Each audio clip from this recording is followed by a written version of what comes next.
In this video, we're going to show you how to install a drum baffle in your dryer. So to install a drum baffle, it's pretty easy. You're just going to mount it back into the drum. Now, this manufacturer, you'll notice that one end of the baffle is almost straight while the other one is contoured. So you just want to look at the baffles that are in your dryer to see which way it goes so you get it the right way.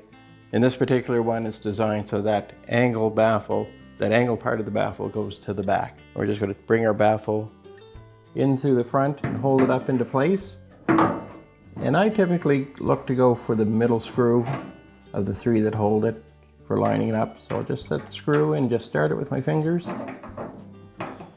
Enough that'll hold it, and then I can take my nut driver and tighten it up.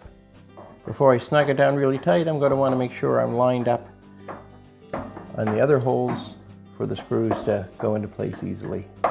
So now that we get the one screw in the center in but not tight, it leaves it a little bit of free play in order to line up for the other ones.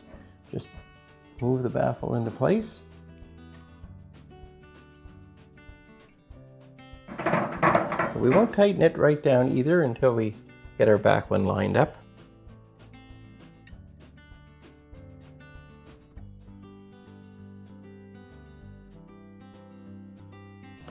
We'll just snug our last screw down. Close our door. So now that everything is back together, we're just going to lower our top. Just apply a little pressure on the top and the corners for those latches to catch.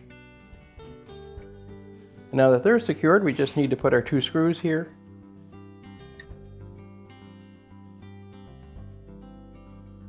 With those secure, just put our lint filter in.